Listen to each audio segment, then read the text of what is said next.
Good morning everyone.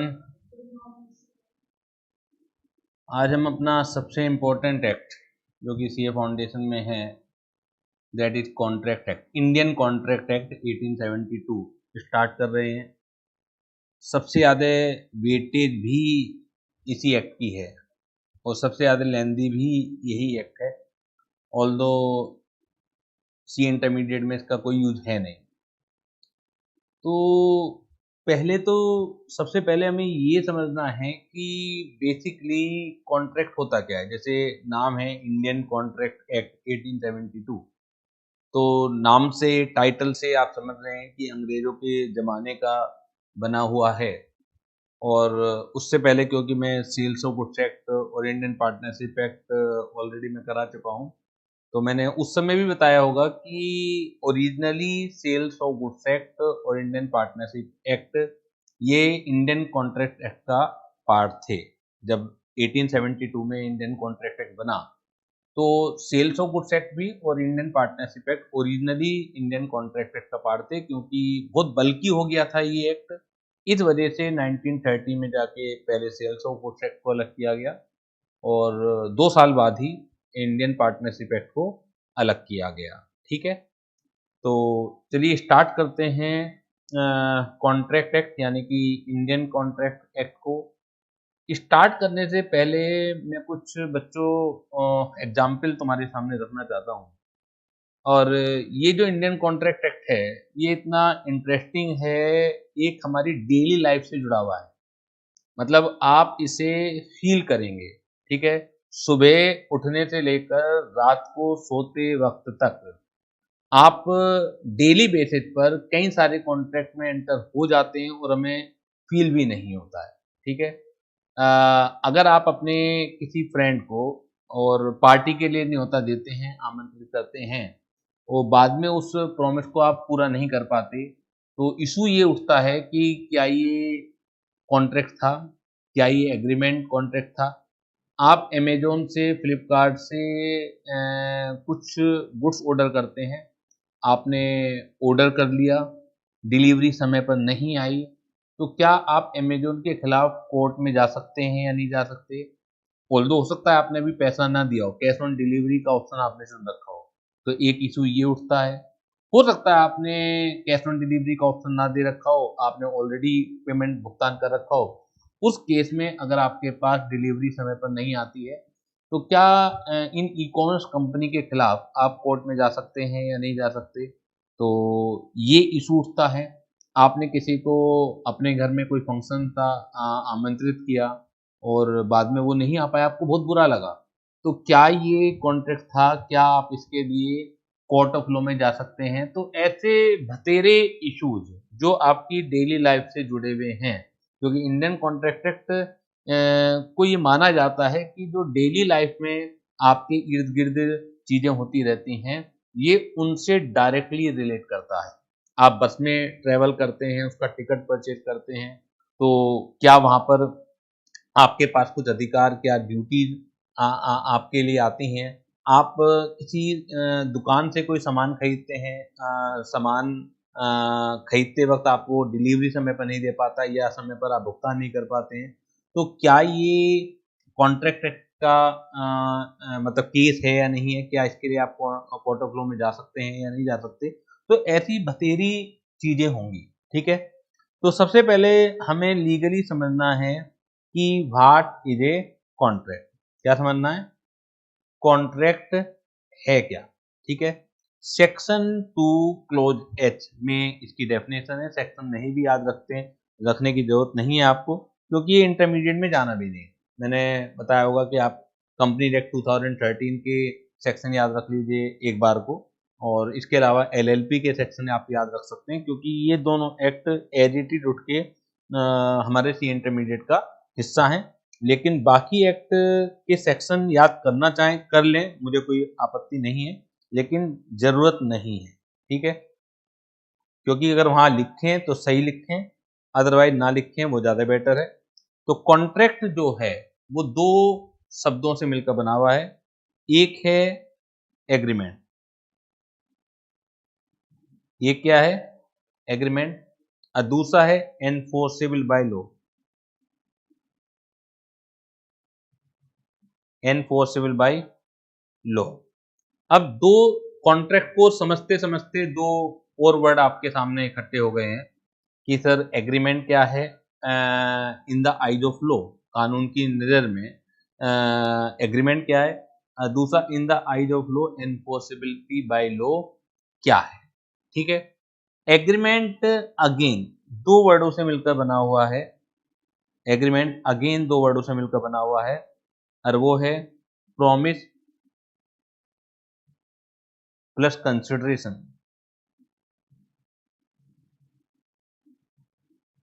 अब again दो समस्याएं इकट्ठी हो गई कि हम चले तो एक शब्द का मतलब जानने थे कि in the eyes of law contract क्या है, और ये तो हम घुसते ही चले जा रहे हैं। कॉन्ट्रैक्ट का मतलब समझने के लिए हमने कहा कि एक एग्रीमेंट, एक ऐसा एग्रीमेंट जो कि एनफोर्सेबल बाय लॉ हो।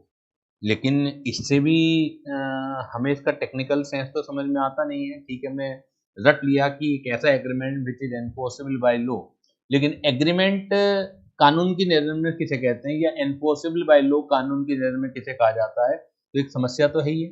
एग्रीमेंट को हमने समझा तो वो उसके दो पार्ट निकल गए, प्रॉमिस प्लस कंसिडरेशन। फिर जब हम प्रॉमिस को समझने की कोशिश करेंगे तो इसके भी दो पार्ट निकल जाएंगे और वो है ऑफर और एक्सेप्टेंस। अब फर्दर पार्ट नहीं है, यानी कि बेसिकली जो पूरा का पूरा कॉन्ट्रैक्ट है वो इस फ्लो चार्ट से समझने की हम लोग कोशिश करेंगे कि एक ऐसा agreement which is enforceable by law.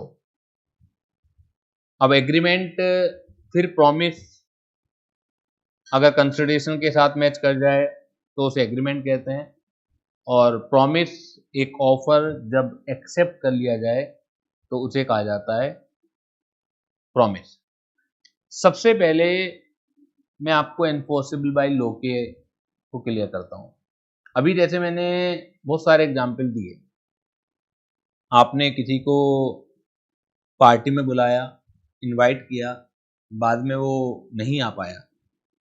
किसी अपने दोस्त को फिल्म के लिए आपने आमंत्रित किया, वो नहीं आ पाया, आपको बहुत बुरा लगा।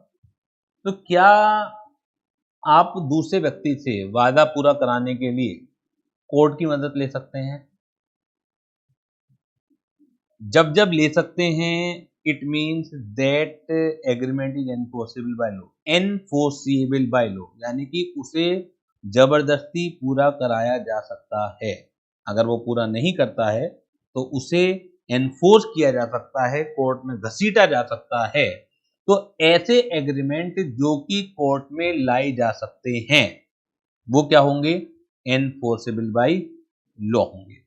ये एक साधारण सा मतलब हमने समझ लिया है। ठीक है, अब बात आती है सर, बिल्कुल क्लियर हो गई कि एनफोर्सेबल बाय लॉ का मतलब क्या है, लेकिन ये कैसे पता लगेगा कि किन चीजों के लिए हम कोर्ट में जा सकते हैं, किन चीजों के लिए हम कोर्ट में नहीं जा सकते? इंपॉर्टेंट बात ये भी है, किन चीजों के लिए हम कोर्ट में जा सकते हैं, किन चीजों के लिए कोर्ट में नहीं जा सकते। क्या हम लॉजिकल चलें?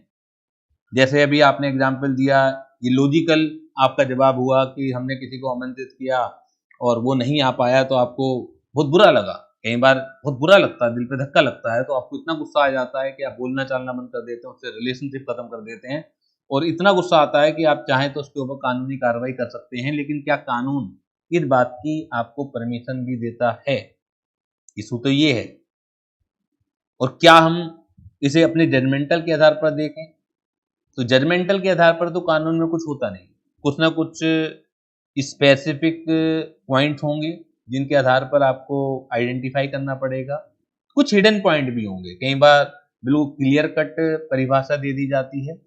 तो enforceable by law is not defined under anywhere in contract act. जैसे बाकी चीजें डिफाइंड हैं, मैंने चार्ट में, फ्लो चार्ट में आपको हियरार्की समझाई है। एग्रीमेंट के फर्दर दो पार्ट हैं, promise plus consideration. Promise defined है, कंसिडरेशन की भी अपनी एक बहुत बड़ी टेक्निकल डेफिनेशन है। इसके बाद प्रॉमिस, फिर ऑफर है, एक्सेप्टेंस है, ऑफिस जो ऑफर है उसकी एक टेक्निकल डेफिनेशन, उसके ऊपर पूरा एक चैप्टर है, उसकी एसेंशियल कंडीशंस हैं, एक्सेप्टेंस का अपना एक पूरा चैप्टर है, उसकी एसेंशियल कंडीशन है, तो वो सब चीजें हैं पूरी उसके अंदर। लेकिन anywhere under the Indian contract act enforceable by law is not defined. Meaning तो मैंने बता दिया आपको कि जिन चीजों के लिए आप कोर्ट की मदद ले सकते हैं वो एनफोर्सेबल बाय लॉ है, और जिन चीजों के लिए आप कोर्ट की मदद नहीं ले सकते वो एनफोर्सेबल बाय लॉ नहीं है। लेकिन इशू तो ये आ गया कि सर हमें कैसे पता लगे कि किन चीजों के लिए हम कोर्ट की मदद ले सकते हैं, किन चीजों के लिए नहीं ले सकते। तो लॉ मेकर्स ने अलग अलग समय पर चीजों को थोड़ा सा क्लियर किया है, ऑल्दो डिफाइंड नहीं है, स्पेसिफिकली कहीं भी मेंशन नहीं है। वो एग्रीमेंट एनफोर्सेबल बाय लॉ कहे जाते हैं जहां पर intention to create legal relationship आ जाए। क्या आ जाए? Intention, intention to create legal relationship, यानी कि पार्टियों का अगर ऑब्जेक्टिव कानूनी रिश्ते में बंधना है, इंटेंशन मतलब सोच, आपके पार्टियों के माइंड में क्या चल रहा है, ठीक है। तो अगर पार्टियों का आपस में लीगल रिश्ता कायम करना है तो ये माना जाएगा कि that agreement is enforceable by law. और अगर पार्टियों के बीच में जो सोच है, जो इंटेंशन है, is not to create legal relationship, it means that agreement, that promise is not enforceable by law. अब फिर अगेन कानूनन एक पेंच फंस जाता है। आप मेरे सामने बैठे हैं, मैं कैसे पता लगाऊं रुद्राक्षी तुम्हारे मन में क्या चल रहा है? इंटेंशन का मतलब क्या है? जो मन में विचार आपके आ रहे हैं, दैट इज इंटेंशन। अब मुझे कैसे पता लगे कि फिलहाल तुम्हारे मन में क्या चल रहा है? तुम्हें कैसे पता लगे कि मेरे दिमाग में फिलहाल क्या चल रहा है? इसका तो कोई मतलब पहचान पहचाना जा ही नहीं सकता, कोई स्पेसिफिक डेफिनेशन भी नहीं दी जा सकती इंटेंशन की। तो एक एजम्पशन लगी हुई है, ध्यान से समझिएगा, क्योंकि इंडियन कॉन्ट्रैक्ट एक्ट का क्वेश्चन पहचानना बड़ी कलाकारी है। जब क्वेश्चन वहां पेपर में आएगा तो बड़ा मुश्किल होता है कि एग्जैक्टली किस पॉइंट पर क्वेश्चन आया है। उसका कारण क्या है कि जितना भी एक्ट की लेंथ बड़ी होती चली जाएगी उतना कंफ्यूजन क्रिएट होगा। एक छोटा सा एक्ट है, चाहे कितना भी टेक्निकल हो, उसमें क्या ही घुमाएंगे आपको, ठीक है ना। आईआरएफ, इंडियन रेगुलेटरी फ्रेमवर्क, सीधा सीधा है, कहां से ही वो घुमा लेंगे। एलएलपी एक्ट है, सीधा सीधा सा है, कहां से ही वो घुमा लेंगे। लेकिन जब भी लेंथ बड़ी होती चली जाएगी एक्ट की, तो उनके पास कई सारे पॉइंट्स होते हैं। जब कई सारे पॉइंट्स होते हैं तो ये बड़ा मुश्किल होता है स्टूडेंट के लिए कि एग्जैक्टली किस पॉइंट से क्वेश्चन आया हुआ है, क्योंकि सब चीजें एक जैसी लगती हैं, जनरल है सब बातें। तो इसे बहुत ध्यान से आपको एक्ट को पढ़ना है, समझना है। उसका रीजन क्या है? वेटेज सबसे ज्यादा इसकी है, 30 नंबर का करीब करीब आता ही आता है ये। और पॉइंट्स को पकड़ना है। Intention to create legal relationship, ये मैंने बता दिया। एक एजम्पशन लगी हुई है, मेनी टाइम्स स्टूडेंट एजम्पशन को कंक्लूसिवनेस मान लेते हैं। ये सबसे बड़ी गलत है कि जो मैं बता रहा हूं वो ऑलवेज है, वो एक एजम्पशन है। एजम्पशन क्या है कि सोशल, सामाजिक, अभी मैंने जो एग्जाम्पल लिया कि आपने अपने यहाँ किसी अपने फ्रेंड को आमंत्रित किया किसी पार्टी में मूवी दिखलाने के लिए, ये सब चीजें क्या है? सामाजिक अरेंजमेंट है। डोमेस्टिक, घरेलू, और तीसरा है रिलीजियस, धार्मिक। अगर एग्रीमेंट की नेचर सोशल है, अगर एग्रीमेंट की नेचर डोमेस्टिक है, घरेलू है, अगर एग्रीमेंट की नेचर रिलीजियस है, धार्मिक है, तो एक एजम्पशन लगी हुई है, एजम्पशन लगी हुई है कि normally party does not want to create legal relationship.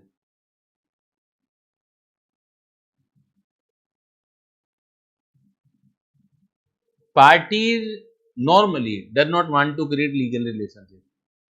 दिक्कत यह है कि बच्चों को याद हो जाता है कि धार्मिक, डोमेस्टिक घरेलू और सोशल सामाजिक में कभी लीगल रिलेशनशिप होती नहीं है और इनमें कभी मुकदमे नहीं हो सकते। मैंने इस तरीके से नहीं पढ़ाया आपको, मैंने कहा नॉर्मली ये एजम्पशन है। इसका मतलब है that assumption may be rebutted, rebutted यानी कि cancelled.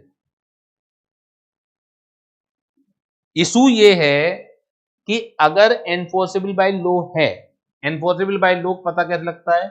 Intention, if there intention between the party to create legal relationship, क्योंकि इंटेंशन का पता लग नहीं सकता, साबित हो नहीं सकती, तो एक जनरल एजम्पशन लगा दी कि जब भी आपके डोमेस्टिक होंगे, जब भी आपके रिलीजियस होंगे, जब भी आपके सोशल एग्रीमेंट होंगे, एक नॉर्मली एजम्पशन लगा दी कि नॉर्मली पार्टियां does not want to create legal relationship. और जब एजम्पशन है, it means in case of social, in case of domestic, in case of religious, there is no enforceability by law. लेकिन अगर किसी party को पूरा कराना हो और ये साबित कर दे कि at the time of making the contract, even the contract is of social nature, even if the contract is of domestic nature, even if the contract is of religious nature, but parties have an intention at the time of making the contract to create legal relationship, तो in nature के contract में भी enforceability by law आ जाएगी। जबकि बच्चों को ये याद करा दिया जाता है तो कि इनमें कभी भी नहीं आएगी। मैं ये नहीं कह रहा हूं कि इनमें कभी भी नहीं आएगी, सिर्फ एक एजम्पशन है और एजम्पशन को एजम्पशन के तरीके से समझना है। समझ आ रही है बात? जैसे मैंने शायद किसी कहीं उदाहरण देते वक्त मैंने दहेज प्रथा के कानून में मैंने बताया था कि एक एजम्पशन है कि लड़की जो भी ससुराल पक्ष के लिए वो बोल रही है कि दहेज मांगा है, तो लड़की सही कह रही है। क्या हर एक सिचुएशन में लड़की सही कह रही है ये मानते हुए लड़के या लड़के पक्ष वालों को सजा हो जाती है? एजम्पशन है ये कि लड़की सही कह रही है। एजम्पशन का मतलब ये होता है कि फॉर द टाइम बिंग जो प्राइमा फेसी है आपके फेवर में चली जाती है बात, लेकिन ये कंक्लूसिवनेस नहीं है। दूसरी पार्टी को मौका दिया जाता है कि आप जिसके खिलाफ जा रही है बात, उस पार्टी को मौका दिया जाता है कि आप अपने ठोस एविडेंस से आप साबित कर पाओ, अगर कर सके कि हाँ दूसरा पक्ष जिसके फेवर में एजम्पशन जा रही है कि वो झूठ बोल रहा है, तो वो एजम्पशन रिब्यूट भी हो जाएगी। मैंने आपको इनविटेशन दिया और आप नहीं आ पाए, मुझे बुरा लगा, मैंने कोर्ट ऑफ लॉ में मुकदमा किया, तो पहली एजम्पशन ये जाएगी कि नहीं ये एग्रीमेंट क्योंकि सोशल नेचर का है तो एनफोर्सेबल बाय लॉ नहीं है। लेकिन मैं अपने सिचुएशन से, सर्कमस्टांसेस से, बयानात से ये साबित कर पाने में सफल रहा कि मेरे में इंटेंशन थी जिस समय मैं कांटेक्ट कर रहा था कि अगर रुद्राक्षी नहीं आई तो मैं मुकदमा कर दूंगा, तो वही सोशल नेचर का एग्रीमेंट एनफोर्सेबल बाय लॉ बन जाएगा, अब मुकदमा उस में हो जाएगा। ये बेसिक जो चीज है ये मिसिंग रहती है जनरली जब बच्चे पढ़ते हैं, वो बस उन्हें याद करा दिया जाता है, याद हो जाता है कि इन एग्रीमेंट में मुकदमा नहीं होगा। जब भी आगे मैं चलूंगा आप दिखाऊंगा, मैं साबित भी करूंगा कि डोमेस्टिक एग्रीमेंट में मुकदमे हो जाते हैं। ऐसा नहीं है कि नहीं होते। डोमेस्टिक में क्या होगा, मैंने अपनी बेटी से प्रॉमिस किया कि अगर तुम फर्स्ट अटेम्प्ट में सी इंटरमीडिएट कर जाती हो तो मैं एप्पल आईफोन तुम्हें दिलवाऊंगा, जो भी लेटेस्ट मॉडल होगा। बाई चांस, सरप्राइजिंगली, लकली वो क्लियर हो जाती है और बाद में मैं नहीं दिला पाता। अब बात ये आती है कि क्या वो मुकदमा कर पाएगी या नहीं कर पाएगी। तो डोमेस्टिक है ये एग्रीमेंट, तो एनफोर्सेबल बाय लॉ नहीं है, जनरल है, मतलब एजम्पशन है ये। लेकिन इसका नुकसान, इस एजम्पशन का नुकसान किसे हो रहा है? मेरी बेटी को हो रहा है। तो अगर जो सेकंड पक्ष है, जो एग्रीव्ड पार्टी है, एग्रीव्ड बोलते हैं दुखी, जो पीड़ित है, ठीक है, तो जो एग्रीव्ड पार्टी है अगर वो साबित कर पाए कि जी नहीं intention to create legal relationship थी, तो वही डोमेस्टिक एग्रीमेंट कन्वर्ट हो जाएगा एनफोर्सेबल बाय लॉ में। एक हस्बैंड ने वाइफ से प्रॉमिस किया कि वो हर महीने 10,000 रुपये महीना घर के खर्च के लिए देगा, नहीं दे पाया, तो क्या वाइफ मुकदमा कर पाने की स्थिति में है? ये भी डोमेस्टिक है। तो डोमेस्टिक एग्रीमेंट में जनरली ये एजम्पशन रहती है कि intention to create legal relationship missing होती है। लेकिन अगर वाइफ साबित कर पाई कि नहीं, intention to create legal relationship missing नहीं थी, तो इसी एग्रीमेंट में मुकदमा हो भी जाएगा। तो ये सबसे पहले मैंने जो गलतफहमी है जनरली वो क्लियर करने की कोशिश की, और सभी बच्चों में जनरली गलतफहमी रहती है और वो याद हो जाता है कि इनमें कभी भी नहीं होगा। ये जो कभी भी नहीं होगा ये गलत है, सिर्फ एजम्पशन है ये, क्लियर है? और एजम्पशन कैन बी रिब्यूटेड। तो स्टार्ट करते हैं, what is a contract according to section 2H। जैसे बताया कि section need not to be remember, otherwise फंस जाओगे। Section 2H Indian contract act का कुछ है, सेल्स गुड्स एक्ट का कुछ है, पार्टनरशिप का कुछ है, बड़ी दिक्कत आ जाएगी। An agreement enforceable by law is a contract. ये चीज इंपॉर्टेंट है कि आप यही की नहीं बैठे बैठे याद कर लें इस डेफिनेशन को। एक एग्रीमेंट जो एनफोर्सेबल बाय लॉ है is a contract.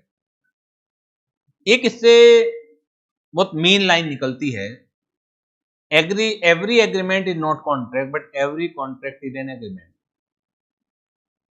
Her agreement contract नहीं है, लेकिन हर कॉन्ट्रैक्ट का एग्रीमेंट होना जरूरी है।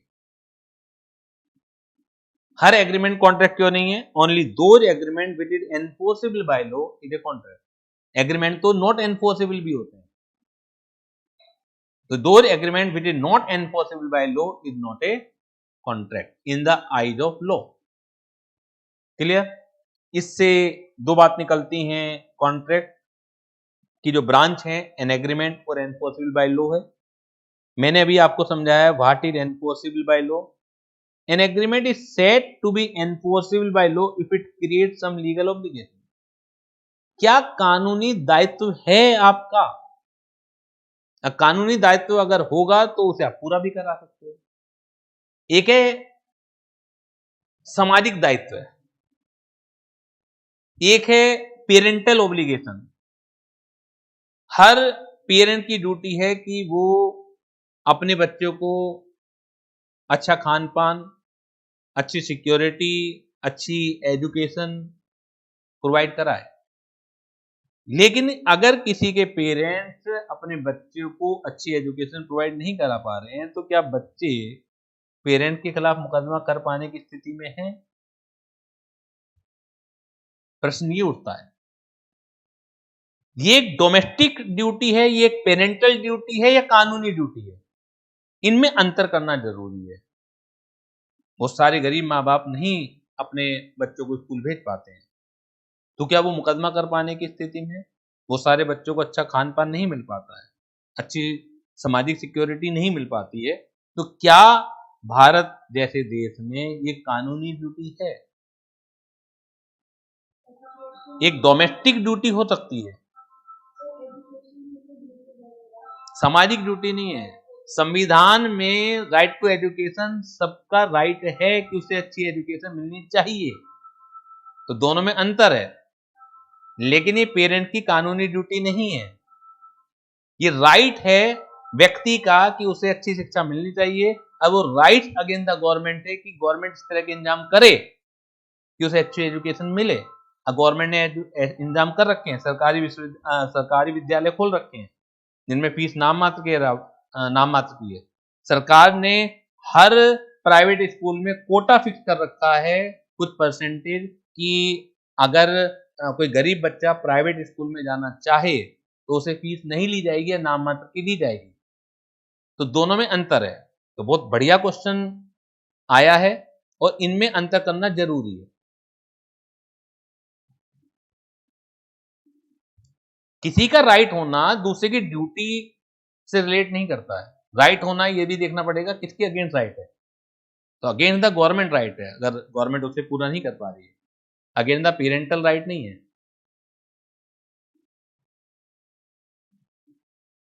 क्लियर हो गई बात ये? इन केस ऑफ सोशल रिलीजियस और डोमेस्टिक, याद कर लीजिएगा, social religious domestic, the usual, मैंने लिखा हुआ है साफ साफ। बच्चे गलती क्या करते हैं? In case of social religious domestic पार्टियां do not intend to create legal, वो प्रिजम्पशन को तो भूल ही जाते हैं कि प्रिजम्पशन है ये बस। और प्रिजम्पशन का मतलब कंक्लूसिवनेस नहीं होता। प्रिजम्पशन सिर्फ प्राइमा फेसी फौरी तौर पर एक पक्ष के फेवर में दूसरे पक्ष के अगेंस्ट चली जाती है,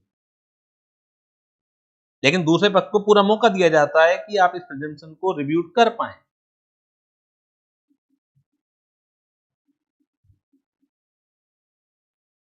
क्लियर है बात ये?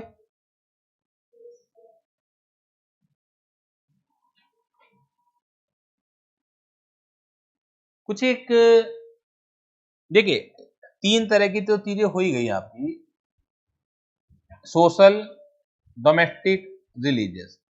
एक कमर्शियल एग्रीमेंट बचे हुए हैं। कमर्शियल एग्रीमेंट में यूजुअल प्रिजम्पशन ये है कि नॉर्मली पार्टियां want to intention to create legal relationship, लेकिन क्या वास्तव में भी ये होता है?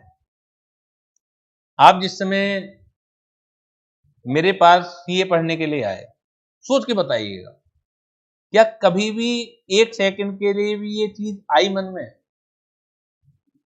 या अगर कोई गड़बड़ हुई तो छोड़ेंगे नहीं? मैं इस बात को क्लियर करने के लिए कह रहा हूं कि यहां पर भी बेसिकली प्रिजम्पशन ही है कि कमर्शियल एग्रीमेंट में यूजुअल प्रिजम्पशन ये है कि पार्टियां want to create legal relationship. ठीक है, अब क्या हुआ कि आपने मेरे ऊपर मुकदमा किया, 2-3 महीने बाद रिश्ते हमारे बिगड़ गए किसी वजह से, और आपने अब क्योंकि थोड़ा बहुत ये भी पढ़ लिया, लो की जानकारी हो गई, तो अधिकारों की जब जानकारी हो जाती है तो आदमी का एक रूप देखने के लिए मिलता है। तो अब आप मुकदमा करना चाहते हो और मैं अपने आप को बचाने के लिए क्या तर्क दूंगा? बेसिकली सबसे पहली दलील मैं यही देना चाहूंगा कि जज साहब कि ठीक है, कमर्शियल एग्रीमेंट था, बिजनेस एग्रीमेंट था, लेकिन हमारे बीच में intention to create legal relationship नहीं थी। अब तुमने लो पढ़ लिया, तुम तो कहोगी नहीं जज साहब, मैंने तो बिल्कुल ही सोच समझ के एग्रीमेंट किया था। अब मेरे पास भी कोई सबूत होते नहीं है इस बात के लिए कि मैं ये कैसे साबित करूं कि intention to create legal relationship नहीं थी। तो जब होते नहीं है तो जनरली हम केस हार जाते हैं, क्योंकि मैं शायद पहले भी बता चुका हूं, रियल लाइफ में, प्रैक्टिकल लाइफ में केस ज्यादातर वो हार जाता है जिसके ऊपर बर्डन ऑफ प्रूफ होता है, क्योंकि चीजें साबित ही नहीं होती ना। तुम्हारे ऊपर बर्डन ऑफ प्रूफ है ही नहीं कि तुम ये साबित करो कि इंटेंशन थी, तुम्हारे लिए तो प्रिजम्पशन है। मेरे ऊपर ये साबित करने का प्रेशर आएगा कि मैं साबित कर पाऊं कि इंटेंशन नहीं थी। अब इंटेंशन नहीं थी, कैसे वो रुद्राक्षी के दिमाग को मैं eight the time of making of contract कैसे मैं निकाल के लाऊं, अब कोर्ट के सामने वो सबूत रखूं? आसान नहीं है। तो रियल लाइफ में, प्रैक्टिकल लाइफ में हर कमर्शियल एग्रीमेंट, क्योंकि एजम्पशन है कि intention to create legal relationship थी वहां पर, तो ये एनफोर्सेबल हो जाता है। लेकिन यहां पर भी चांसेस हैं, अगर आपके पास सबूत हैं दूसरी पार्टी के खिलाफ कि there intention was not there, तो यहां पर भी आप बच सकते हैं। समझ आ रही बात? एग्जाम्पल, ऋतिक परिणीति से कहता है, Parineeti let's go for a dinner in the evening. Parineeti, why not? I will come at sharp 9 PM, but Parniti fails to turn up for dinner, Ritik is waiting. Can Ritik sue on Parniti for breach of contract? Answer is no, because this is a social agreement, और in social agreement एक usual presumption is there कि intention to create legal relationship is missing. ये पूरा लिख के आना पड़ेगा, ठीक है।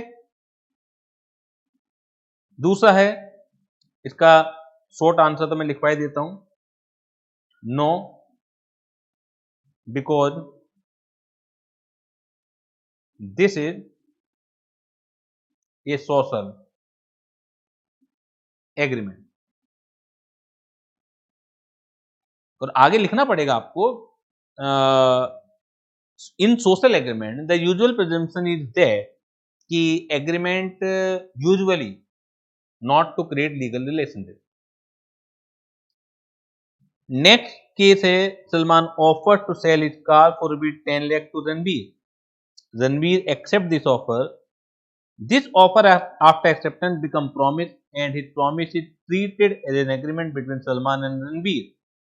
If any party wants to cancel the contract later on, suppose कीजिए सलमान का मन पलट जाता है कि नहीं मुझे अपनी गाड़ी रणबीर को नहीं बेचनी, दुनिया क्या कहेगी।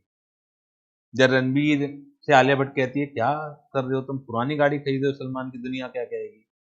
तो कोई भी अगर पीछे हट जाता है then the other party can sue in a court of law because this is the commercial agreement. Important ये है, ये भी समझ लीजिएगा क्योंकि छोटे छोटे पॉइंट हैं जो गलत फहमी कई बार एग्जाम रूम में क्रिएट करते हैं। एग्रीमेंट की नेचर देखनी है, पार्टियों की नेचर नहीं देखनी। The relevancy is nature of the agreement not nature of the party.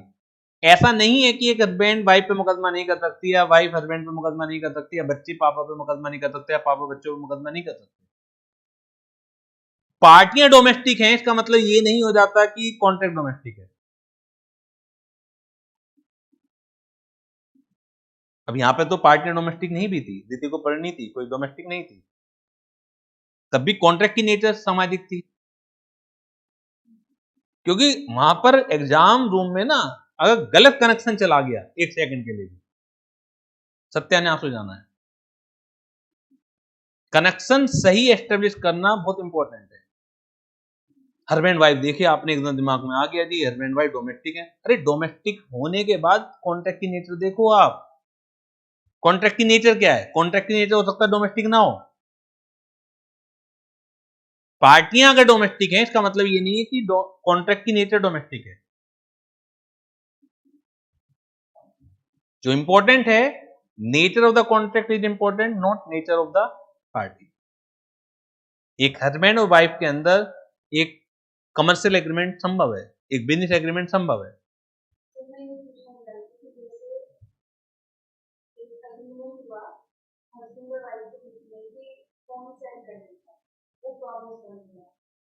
Phone cell करने का हो जाएगा, हो जाएगा। सेल करने का एग्रीमेंट है, बिजनेस कमर्शियल एग्रीमेंट है, तो पार्टियां जरूर डोमेस्टिक हैं लेकिन कॉन्ट्रैक्ट डोमेस्टिक नहीं है। कोई डाउट हो बता दीजिए मुझे। यहां तक एग्रीमेंट भी मैं समझा चुका हूं तुम लोगों को उस फ्लो चार्ट की मदद से। एवरी प्रॉमिस और every set of promises forming the consideration for each other is an agreement. Her promise और सेट ऑफ प्रॉमिस यानी कि एक से ज्यादा भी प्रॉमिस हो सकते हैं जिसमें एक दूसरे के लिए, ध्यान से समझिएगा, जिसमें एक दूसरे के लिए कंसिडरेशन होना जरूरी है। कंसिडरेशन बहुत जगह ये वर्ड आया होगा, सेल्स ऑफ गुड्स एक्ट के अंदर भी कंसिडरेशन आया है, नेगोशिएबल एक्ट में भी कंसिडरेशन आया है, लेकिन डेफिनेशन आप पढ़ोगे यहां पर, और एक बहुत पूरा का पूरा एक चैप्टर है इसके ऊपर। अब बहुत इंपॉर्टेंट कॉन्सेप्ट है, सेक्शन 2D में कंसिडरेशन डिफाइंड है। कोई भी चीज जब आप लीगल पॉइंट ऑफ व्यू पे जाएं तो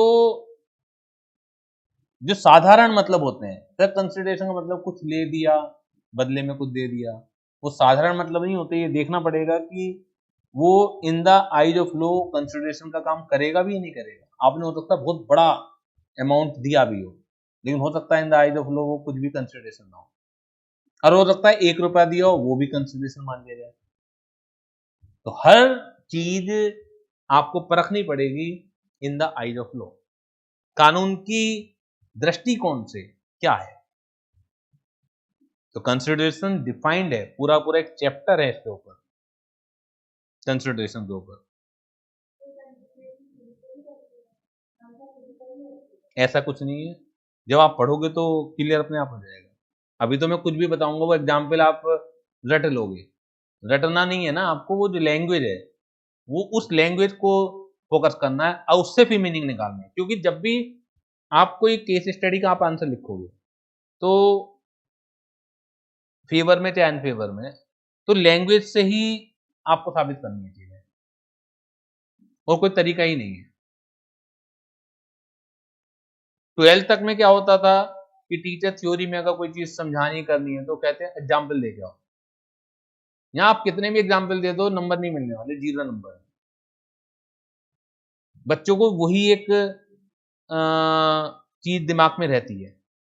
अब वो ये गलती बहुत बड़ी करते हैं, वो जब तक समझ में आ जाता है, आना शुरू होता है, वो बहुत देर हो चुकी होती है, कई अटेम्प्ट वो निकल जाते हैं। एग्जाम्पल की तो कोई कीमत ही नहीं है। यहाँ पे भी जो एग्जाम्पल दे रखे हैं मैंने सिर्फ आपको समझाने के लिए। आप इंस्टीट्यूट के सजेस्टेड आंसर उठा के देखिए, वो कभी भी एग्जाम्पल नहीं देते समझाने के लिए, ए ने बी के साथ ऐसा कर दिया, बी ने सी के साथ ऐसा कर दिया, इसलिए ये कुछ नहीं है। ये आपको समझाने के लिए मैंने दे रखे हैं कि जिससे लैंग्वेज क्लियर हो। मेन है लैंग्वेज, लैंग्वेज से एग्जाम्पल बनते हैं, एग्जाम्पल से लो नहीं बनता। परिभाषाओं में क्या लिखा हुआ है उस तरीके से चीजें समझानी है। अब मैंने रीति को परिणीति वाला बोल दिया आपको कि no, it is not enforceable by law because this is the social agreement. तो आगे उसे करना है कि in social agreement the usual presumption is that कि the intention to create legal relationship was missing. ये सारा अपना जस्टिफाइड करना है, आपको चैन खींचनी है।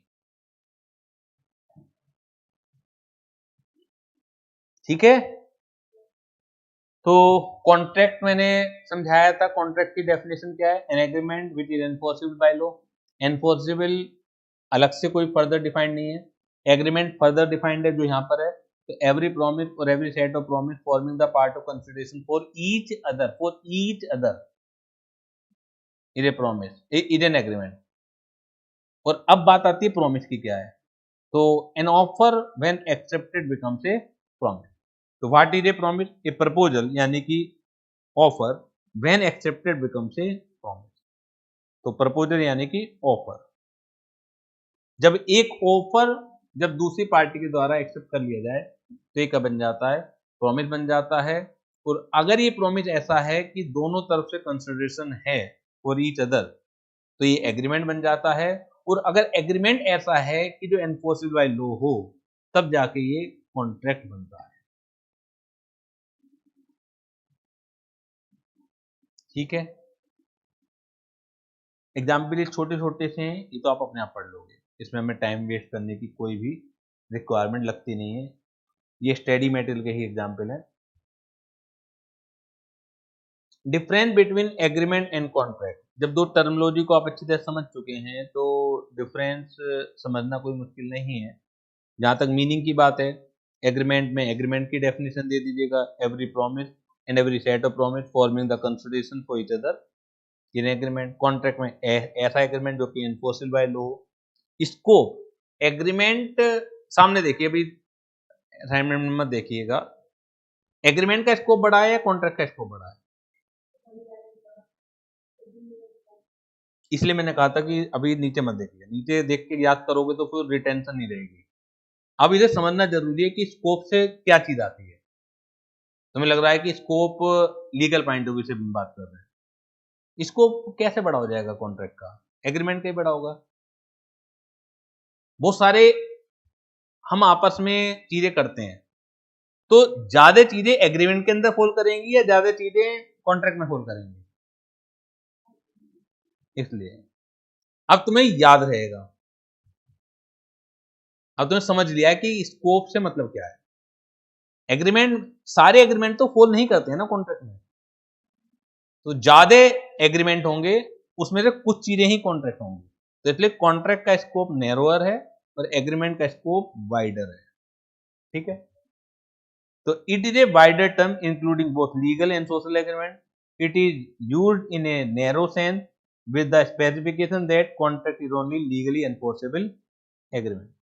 जहां तक लीगल ऑब्लिगेशन की बात है, एग्रीमेंट इट मे और may not create the legal obligation, है ना। और कॉन्ट्रैक्ट की बात है, always create legal obligation. Nature, all agreement are not contract और all contract are agreement. Clear. किसी भी लॉ को पढ़ने के लिए हमें शुरुआत करते हैं हम एसेंशियल से।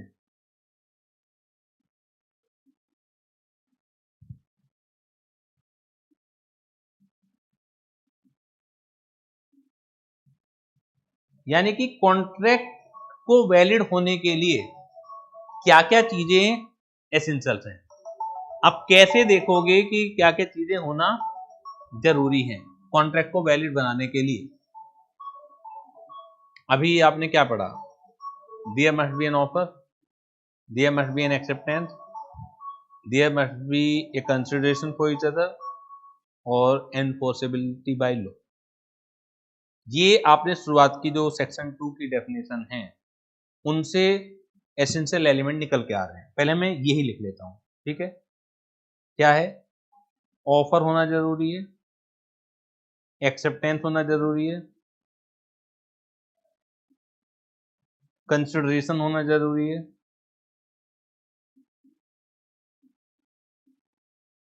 और एनफोर्सिबिलिटी बाय लॉ होना जरूरी है।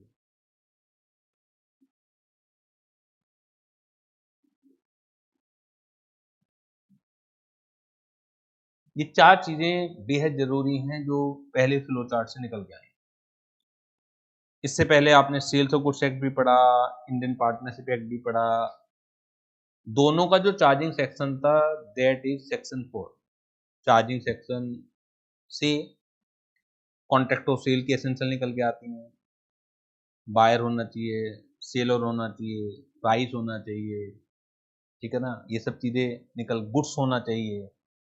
ऐसी पार्टनरशिप में शेयरिंग ऑफ प्रॉफिट होना चाहिए, 2 और मोर पर्सन होने चाहिए, एग्रीमेंट होना चाहिए, म्यूचुअल एजेंसी होनी चाहिए। तो सारी की सारी कैरेक्टरिस्टिक्स निकल के आ गई हमें कि एक वैलिड पार्टनरशिप फॉर्म करने के लिए what are the essential which we need to satisfied, or in every valid contract of sale what are the necessary essential which we need to satisfy। सबसे पहले तो कोर्ट यही देखती है कि जिस एक्ट के तहत आप मुकदमा लाना चाह रहे हो उस एक्ट की कंडीशन सेटिस्फाइड है भी या नहीं, नहीं तो वो वैसे ही सुनवाई के बिना ही खारिज हो जाता है मुकदमा। अब बात आती है कि जब आप इंडियन कॉन्ट्रैक्ट एक्ट में जाओगे तो एसेंशियल्स खाली यही हैं या इसके अलावा भी, तो ये बस नाम मात्र की हैं। जब पहले दिन हम चार्ट बनाते हैं, फ्लो चार्ट बनाते हैं, तो पता नहीं बच्चे को क्यों रट जाता है कि खाली यही एसेंशियल है। इसलिए मैं थोड़ा सा और एक्स्ट्रा जोड़ देके इस भ्रम को दूर करता हूं। मैं बार बार रिपीट करता हूं कि खाली यही एसेंशियल नहीं है, ये एक सिर्फ शुरुआत है। इसके अलावा सेक्शन 10 है हमारे पास ऑफ इंडियन कॉन्ट्रैक्ट एक्ट का। इंडियन कॉन्ट्रैक्ट एक्ट का सेक्शन 10 है, वो हमें कुछ एसेंशियल बताता है, वो भी नीड्स टू बी सेटिस्फाइड। इसके अलावा कुछ एसेंशियल ऐसी भी हैं जो लिखी हुई कहीं है ही नहीं, that also needs to be satisfied. वो भी सेटिस्फाइड होना जरूरी है। सेक्शन 10 के अंदर लिखा हुआ है फ्री कंसेंट। सर ये क्या है? पूरा एक चैप्टर है इसके ऊपर भी। ये ऐसा नहीं है कि मैंने इंग्लिश की हिंदी बता दी और बात समझ में आ गई आपको।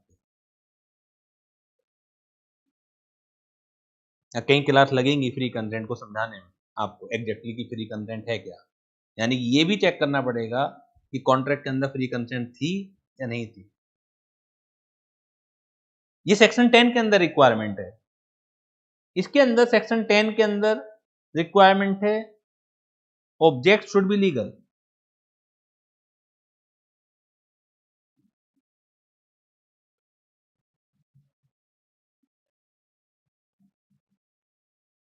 यानी कि जो कॉन्ट्रैक्ट करवा रहे हो आप वो लीगल होना चाहिए, ऑब्जेक्ट उसका लीगल होना चाहिए। ए ने बी को हायर किया कि मर्डर करवाना है, ठीक है। अब हायर हो भी गया, उसने कॉन्ट्रैक्ट कर भी लिया, बाद में डर गया, वो नहीं कर रहा। तो ये want to in a court, जज साहब इसने मेरे से एडवांस भी ले लिया था, अभी मर्डर नहीं कर रहा है, तो आप आदेश दीजिए प्लीज कि मर्डर करे। बाद में जो कुछ आपको सजा देनी होगी कि मैंने लीगल करवाया वो देखूंगा, नहीं फिलहाल तो आप आदेश दीजिए, कमर्शियल एग्रीमेंट है। तो क्या जज साहब आदेश दे देंगे? तो ये कहाँ लिखा हुआ है? ये सब चीजें सेक्शन 10 की रिक्वायरमेंट है कि ऑब्जेक्ट का लीगल होना जरूरी है। ये तो हम जनरली समझेंगे, ऑब्जेक्ट का लीगल होना जरूरी है।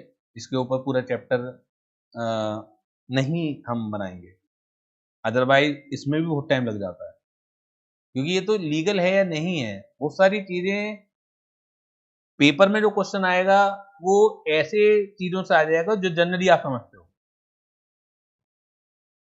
ठीक है ना। जो बारीकियां बातें हैं लॉ की, जिन्हें आप नहीं समझोगे कि वो लीगल है या नहीं है, वो नहीं पूछा जाएगा आपसे। नहीं तो इसे भी समझने के लिए तो बहुत कुछ देखना पड़ेगा। जैसे एक जनरल सा एग्जांपल मैं आपसे पूछता हूँ कि आपने कहीं जा रहे हो कि और किसी ने आपसे लिफ्ट मांगी, आप गाड़ी में जा रहे हो और आपके पास जाएंगे, अभी आपने lift they the, it is a crime और नॉट? तो बड़ा सरप्राइज धक्का भी लगेगा, it is a crime under the law. किसी को लिफ्ट देना अलाउड नहीं है। गवर्नमेंट चाहे तो आपके ऊपर मुकदमा ठोक सकती है, लेकिन एक ऐसा लॉ है ये कि पब्लिक एट लार्ज सफर कर जाती है इससे, तो जनरली नहीं ठोका जाता। तो मैंने क्यों बताई ये चीज कि लीगल है या नहीं है, इसमें भी फंस सकते हो आप। तो कहां कहां तक मैं चीजें बताऊंगा कि क्या चीज लीगल है क्या चीज लीगल नहीं है, वो सारी तो मुझे भी नहीं पता होंगी, किसी को भी नहीं पता हो सकती। लेकिन प्रैक्टिकल लाइफ में क्यों टाइम लगता है किसी भी चीज के जजमेंट आने में? हम तो 2 मिनट में लगा देते हैं जजमेंट। 2 पेज की केस स्टडी का आंसर इंस्टीट्यूट आपसे चाहता है कि 2 मिनट में दे दो आंसर, हम तो फटाफट दे देते हैं। जज साहब नहीं दे पाते इतना, उन्हें तो सारी चीजों को चेक करना पड़ता है।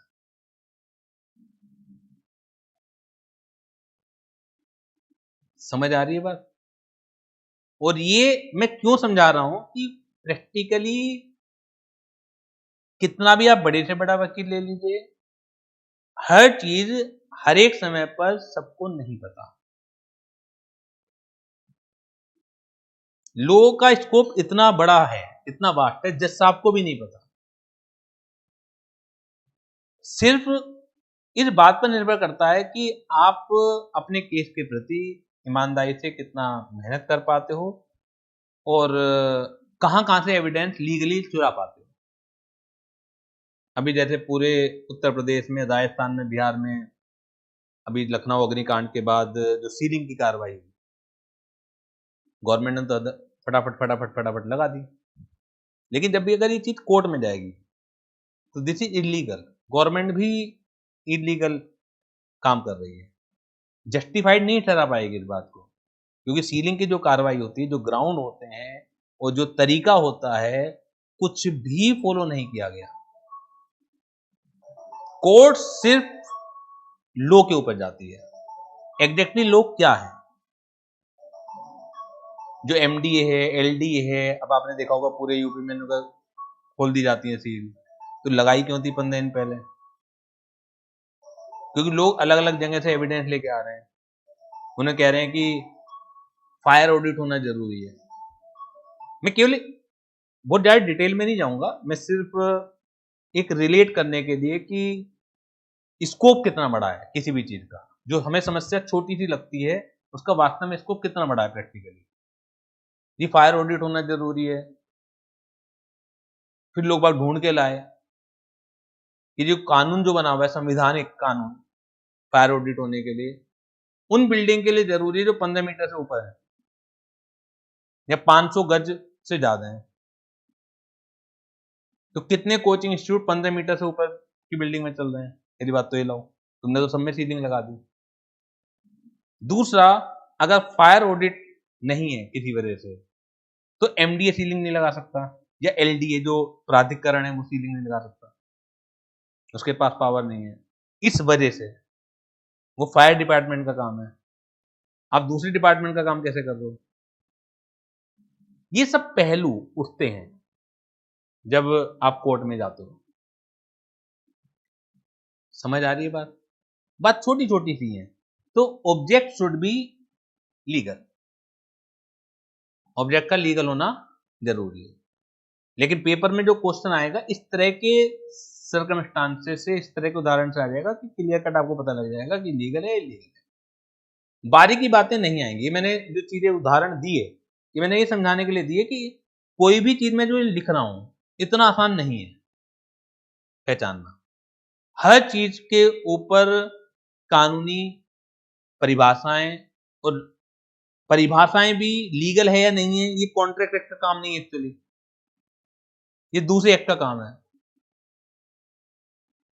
कॉन्ट्रैक्ट एक्ट कहीं नहीं बता पाएगा तुम्हें कि क्या चीज लीगल है क्या चीज लीगल है।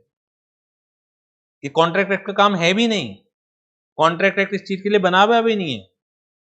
ये कॉन्ट्रैक्ट एक्ट से बाहर की बात है। कॉन्ट्रैक्ट ये थोड़ी बताएगा कि किसी का मर्डर करवाना या किसी की मार पिटाई करवाना इलीगल है या नहीं है। जिक्र भी नहीं होगा, लेकिन उदाहरण तो आएंगे यहां पर, जबकि ये कॉन्ट्रैक्ट एक्ट का काम नहीं है। तीसरी चीज, ऑब्जेक्ट तो अलग बात है, कंसिडरेशन भी लीगल होना चाहिए।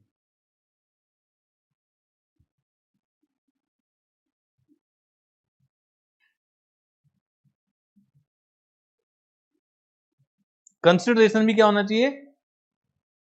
लीगल होना। जो आप कंसिडरेशन दे रहे हो, कंसिडरेशन क्या है क्या नहीं है वो एक अलग चैप्टर है। तो हो सकता है कि ऑब्जेक्ट लीगल हो लेकिन कंसिडरेशन लीगल ना हो, तो भी बात फंस जाएगी।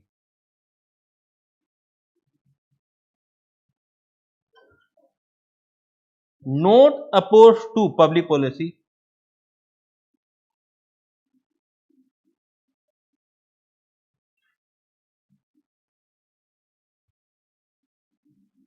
ऐसा एग्रीमेंट नहीं होना चाहिए जो पब्लिक पॉलिसी के खिलाफ हो। अब ये पब्लिक पॉलिसी क्या होती है ये भी अलग विषय है समझाना।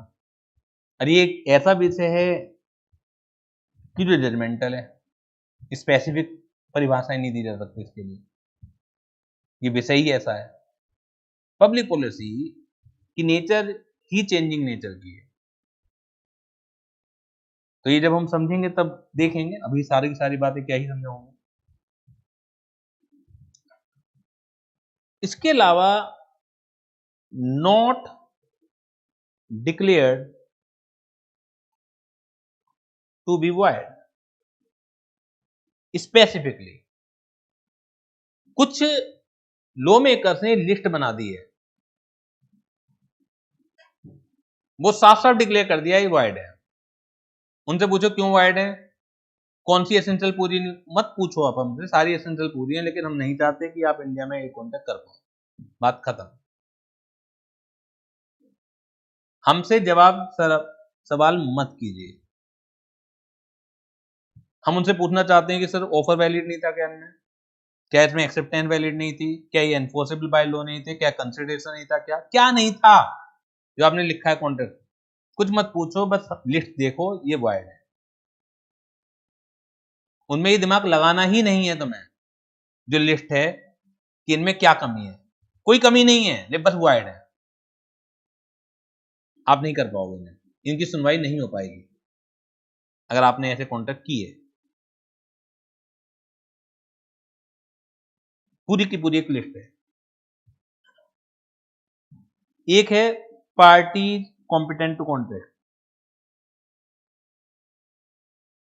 Must be competent to contract. पार्टियां ऐसी होनी चाहिए जो कॉन्ट्रैक्ट करने के लायक हो, नालायक नहीं होनी चाहिए। सर ये कहां दिया हुआ है? सेक्शन 11 में दिया हुआ है कि कौन कौन सी पार्टियां लायक हैं, कौन कौन सी पार्टियां नालायक हैं। जो नालायक हैं, जो कॉन्ट्रैक्ट करने के लिए सुटेबल नहीं है, उनसे मत कीजिएगा, और अगर करा तो सुनवाई हो नहीं पाएगी कोर्ट में।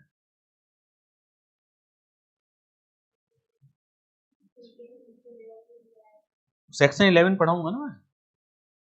कुछ चीजें तो स्पेसिफिक हैं, कुछ चीजें जजमेंटल हैं। जो जजमेंटल हैं चीजें, जो अलग अलग लॉ से निकल के आई हैं, उसमें इंस्टीट्यूट थोड़ा सा दया दिखलाएगा तुम्हारे ऊपर कि ऐसी सिचुएशन देगा जो आप पहचान पाओ। ऐसी सिचुएशन नहीं देगा कि आप अगर लिफ्ट दे रहे हो, कितने लोग पहचानते हैं कि लिफ्ट देना इलीगल है? मुझे नहीं लगता कि 1% लोग भी पहचानते होंगे।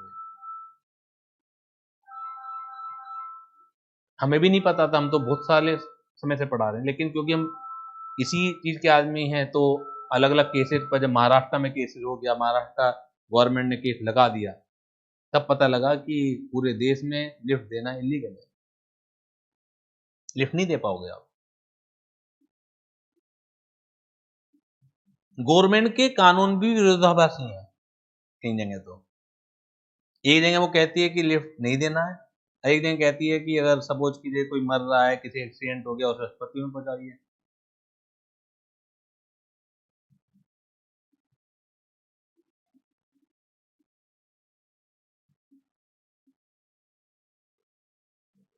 तो ऐसी चीजें बिल्कुल कतई नहीं फंसेंगी पेपर में जिनकी जानकारी आपको नहीं है, वो नहीं पूछा जा सकता। सिर्फ यहां एग्जाम्पल इसलिए दे रहा हूं जिससे आपको थोड़ा सा लो की समझ विकसित हो कि इतना इजी नहीं होता है प्रैक्टिकल लाइफ में। ठीक है, तो essentials of A valid contract ना केवल वो जो अभी तक हमने पढ़े हैं, बल्कि सेक्शन 10 भी बताता है। एग्रीमेंट होना चाहिए, ये तो चलिए मैं फ्लो चार्ट से भी पता लग जाता है। फ्री कंसेंट होना चाहिए, सेक्शन 10 से पता लगता है। कॉम्पिटेंट टू पार्टी होना चाहिए, ये सेक्शन 10 से पता लगता है। लेकिन कॉम्पिटेंसी ऑफ पार्टी सेक्शन 11 में दी हुई है। रिक्वायरमेंट लगाता है सेक्शन 10, लेकिन which party is competent to contract and which party is not competent to contract is given under section 11। lawful consideration होना चाहिए, lawful object होना चाहिए, not expressly declared to be void। जो मैंने बताया कि एक लिस्ट दी हुई है, उस लिस्ट में आपका कॉन्ट्रैक्ट कॉल नहीं करना चाहिए। क्लियर? जो कहीं गिवन नहीं है रिक्वायरमेंट, सर वो कहां से आई? वो किसी प्रैक्टिकल केस स्टडी से भी आ सकती है, कोई चीज कहीं से आ सकती है। ज्यादातर सब प्रैक्टिकल केस स्टडी से आई होंगी। टू पार्टियां, ये तो चलिए बट ऑब्वियस सी भी बात है। Intention to create legal relationship, ये एनफोर्सिबिलिटी बाय लॉ से भी आ रही है। Fulfilment of legal formality, certainty of meaning, possibility of performance. Fulfilment of legal formality क्या मतलब है? देखिए, कॉन्ट्रैक्ट एक्ट इतना वाइडर है, वो सभी जगह लगता है। आप जब पार्टनरशिप में एंटर होते हो तो पार्टनरशिप के जो स्पेसिफिक प्रिंसिपल है वो तो लगेंगे ही लगेंगे, लेकिन कॉन्ट्रैक्ट एक्ट के प्रिंसिपल भी इक्वली लगते हैं। पार्टनरशिप क्या है? Partnership is agreement between two और मोर पर्सन। तो वो एग्रीमेंट की शर्तें पूरी हुई हैं या नहीं हुई हैं, वो बताएगा तो इंडियन कॉन्ट्रैक्ट एक्ट ही। कॉन्ट्रैक्ट ऑफ सेल क्या है? Contract of sale is a contract. सबसे पहले तो वो कॉन्ट्रैक्ट है, बाकी एसेंशियल जो सेल्स ऑफ गुड्स एक्ट में दी हुई है वो अलग है। लेकिन अगर वो कॉन्ट्रैक्ट के अंदर ही फॉल नहीं कर रहा है तो वैसे भी वो ऐड हो जाएगा। हर चीज पहले एक कॉन्ट्रैक्ट है, कॉन्ट्रैक्ट की सिचुएशन से होके गुजरना पड़ता ही है उसको। अब मैं legality of for fulfilment of legal formality को समझाने की कोशिश कर रहा हूं। मैं आपके साथ कोई कॉन्ट्रैक्ट करता हूं, पूरे कॉन्ट्रैक्ट एक्ट में ये नहीं लिखा हुआ है कि रिटन में होना चाहिए, ओरल में होना चाहिए। दोनों तरह से वैलिड है, बशर्ते कि साबित हो जाए। ओरली भी कोई दिक्कत नहीं है कानूनन, बस उसे साबित करना थोड़ा मुश्किल होता है। रिटन में चीजें साबित हो जाती हैं, इतनी सी बात है। अदरवाइज कानूनन कोई नीड नहीं है कि आपका एग्रीमेंट रिटन में होना चाहिए। जहां जहां जरूरी होगा वो मैं बता दूंगा। कुछ एग्रीमेंट रिटन में होना जरूरी। आप एक लैंड बेचते हो, उसका एक कॉन्ट्रैक्ट करते हो। मैंने आपसे वायदा किया कि इतने इतने पैसे में आपको लैंड बेचने का एग्रीमेंट करता हूं, बाद में मेरा मन पलट जाता है, मैं मना कर देता हूं। आप मेरे ऊपर मुकदमा कर सकते हो, नहीं कर सकते हो? तो यहां पर लग रहा है आपको कर सकते हो, लेकिन क्योंकि ये इमूवेबल प्रॉपर्टी का कॉन्ट्रैक्ट है, कॉन्ट्रैक्ट एक्ट उसमें भी लगता है, लेकिन इमूवेबल प्रॉपर्टी में ये साफ साफ लिखा हुआ है कि अगर इमूवेबल प्रॉपर्टी का कॉन्ट्रैक्ट करोगे वो that must be in writing. Contract act की शर्तें तो पूरी कर चुके तुम, लेकिन स्पेसिफिक लीगल फॉर्मेलिटी पूरी नहीं करी, तो भी वो कॉन्ट्रैक्ट वाइड ही होना है। कॉन्ट्रैक्ट एक्ट में कहीं नहीं लिखा हुआ कि आपको इमूवेबल प्रॉपर्टी बेचने का एग्रीमेंट करना है तो वो राइटिंग होना जरूरी है।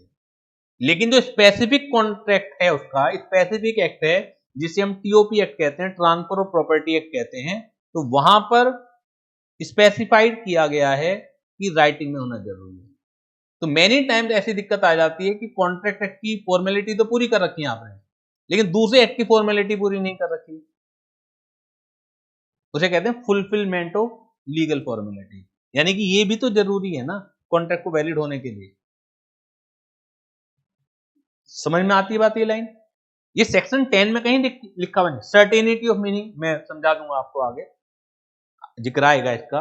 ये भी कहीं सेक्शन 10 में रिक्वायरमेंट नहीं है कि मीनिंग सर्टेन होना चाहिए। पॉसिबिलिटी ऑफ परफॉर्मेंस, ये भी सेक्शन 10 में कहीं लिखा हुआ नहीं, पूरे कॉन्ट्रैक्ट एक्ट में कहीं लिखा हुआ नहीं है कि आप ऐसा कॉन्ट्रैक्ट करें जो पॉसिबल हो परफॉर्म होना, कहीं नहीं लिखा हुआ।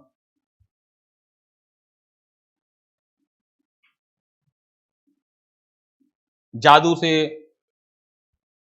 हम कुछ खजाना ढूंढ लेंगे। कई बार दो व्यक्ति आपस में एक दूसरे के लिए अफेक्शन दिखलाने के लिए, तुम्हारे लिए क्या कर सकता हूं मैं, चांद से चांद ले आऊंगा, तारे तोड़ के ले आऊंगा। अब पॉसिबल थोड़ी है, कोर्ट के सामने जाती है बात है, क्या करे कोर्ट? सर कॉन्ट्रैक्ट एक्ट में तो कहीं लिखा हुआ नहीं है कि कॉन्ट्रैक्ट का पॉसिबल होना जरूरी है। अब इसने कॉन्ट्रैक्ट किया तो ये इसे आदेश दीजिए कि भैया चांद ले आए या तारे तोड़ के ले आए, क्या करें कोर्ट भी? तो धीरे धीरे करके चीजें फिर निकल के आती हैं कि possibility of performance, certainty of meaning, ये हम आगे पढ़ेंगे भी। ऑल्दो ये एसेंशियल कहीं नहीं लिखे। कहने का तात्पर्य ये है कि समझाने के लिए, कि लोग की समझ विकसित करने के लिए, कि सिर्फ वही चीजें नहीं है जो आपको दिखाई दे रही हैं, इसके अलावा भी चीजें हैं which needs to be satisfied. Clear है?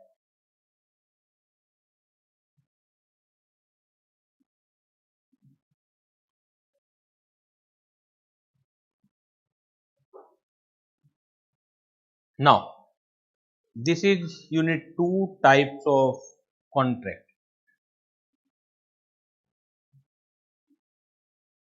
This is unit 2, types of contract.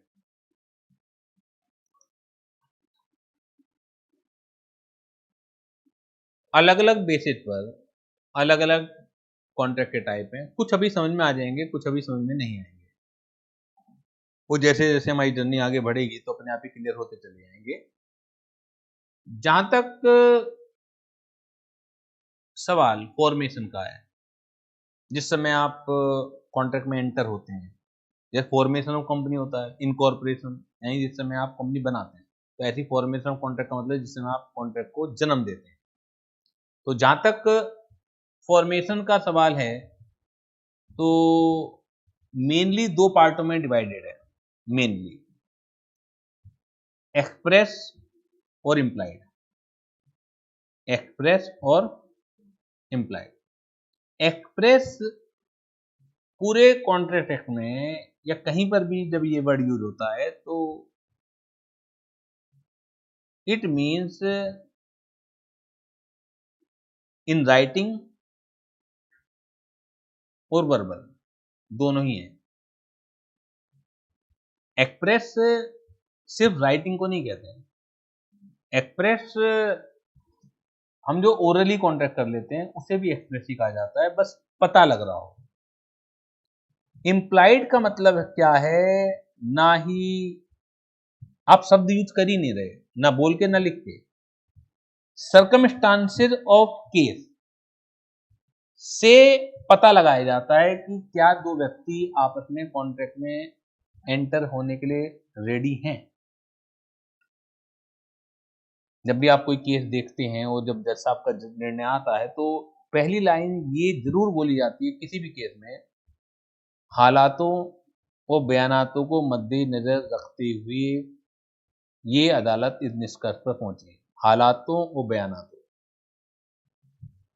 तो जो हालात हैं जहां पर शब्दों का यूज नहीं होता है, ना बोल के ना लिख के, वो सब इम्प्लाइड कॉन्ट्रैक्ट में आते हैं। फॉर एग्जाम्पल, आप एक खड़ी बस में बैठ जाते हैं, सीट ऑक्यूपाई करते हैं, क्योंकि बस रनिंग मोड में खड़ी थी माना, आप जाके बैठ जाते हैं जिस डेस्टिनेशन पर आपको जाना है, नोएडा, दिल्ली, मुंबई, लिखा हुआ था वहां पर, आप जाके बैठ जाते हैं। बीच रास्ते में कंडक्टर आपसे कहता है टिकट प्लीज।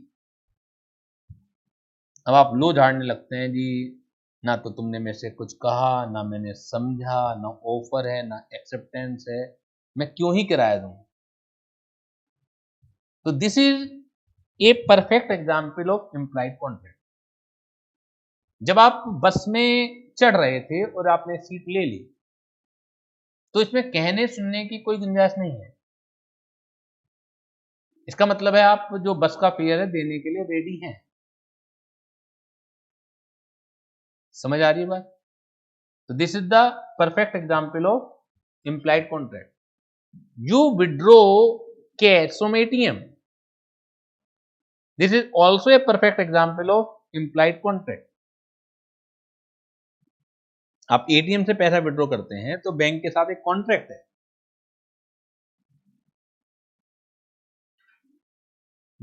क्लियर है चीज?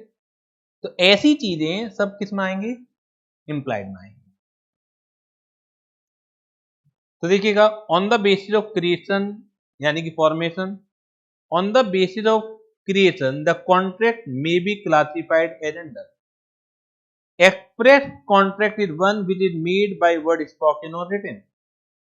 एग्जाम्पल आप आराम से पढ़ ही लोगे, जहां मुझे पढ़ाने की जरूरत पड़ेगी मैं सब पढ़ाऊंगा एक एक लाइन बाय लाइन, लेकिन यहां जरूरत नहीं है।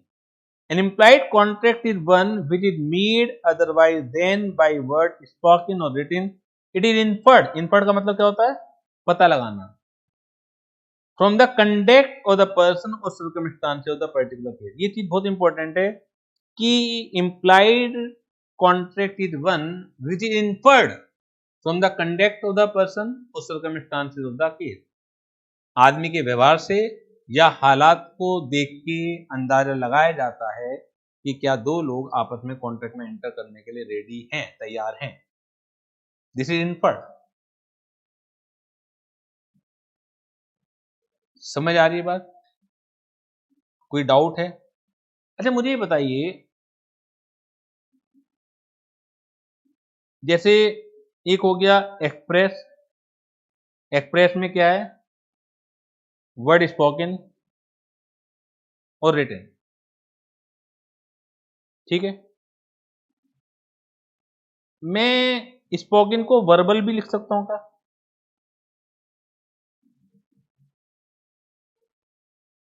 वर्बल नॉन वर्बल आप सुना होगा ना।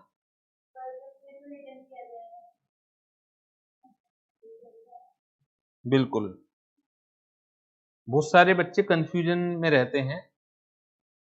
वर्बल और नॉन वर्बल, कभी आपने कम्युनिकेशन पढ़ा हो तो वहां पढ़ाया जाता है। वर्बल रिटन और स्पोकन दोनों को बोलते हैं।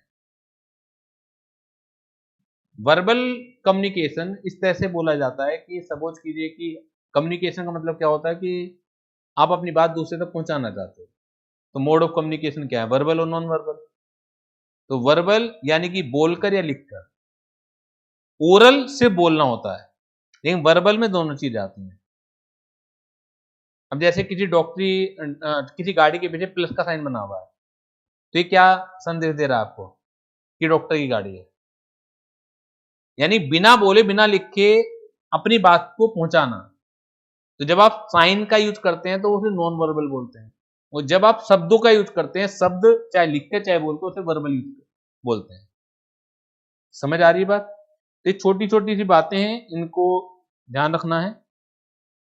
On the basis of performance, type of contract कितने तरह के होते हैं। On the basis of performance, on the basis of performance मैंने कॉन्ट्रैक्ट को 3 पार्टों में डिवाइड किया है। ऑल्दो कई जगह 2 ही पार्टों में डिवाइड है।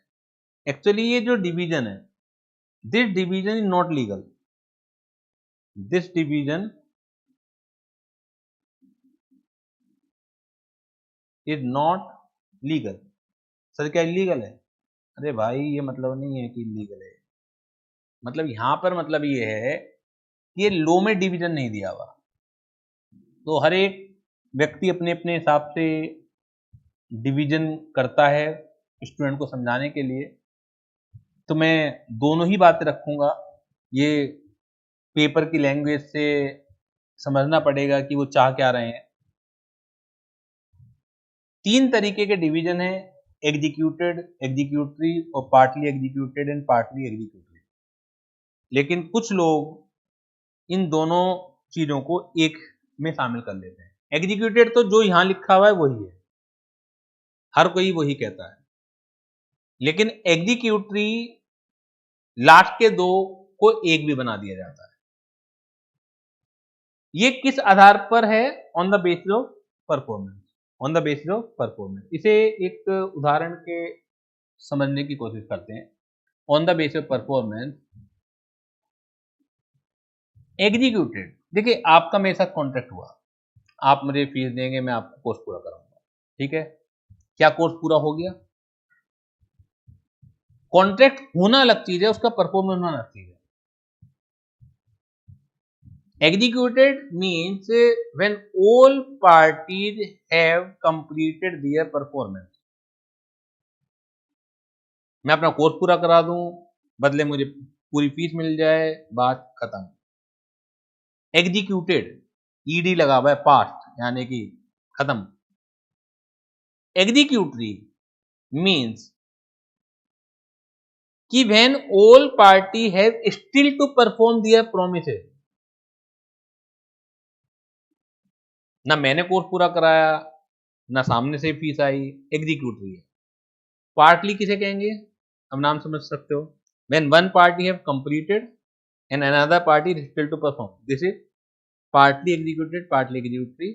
लेकिन कुछ लोग इसे एग्जीक्यूटरी में ही रखते हैं। तो ये आपको समझना है कि लैंग्वेज क्या है। मतलब अगर मैं इसे एग्जीक्यूटरी में रखूंगा तो मैं लैंग्वेज क्या बनाऊंगा इसकी? अगर दोनों को यहां रखूंगा, when one party have completed or another party is still to perform, or when both party are still to perform, तो दोनों को एक साथ शामिल कर लूंगा, that is the executory contract।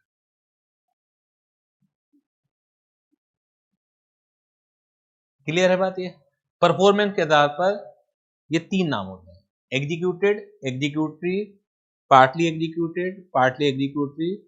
Although कहीं कहीं आपको पार्टली एग्जीक्यूटेड, पार्टली एग्जीक्यूटरी नहीं मिलेगा, तो उस केस में ये एग्जीक्यूटरी कॉन्ट्रैक्ट के अंदर शामिल हो जाएगा।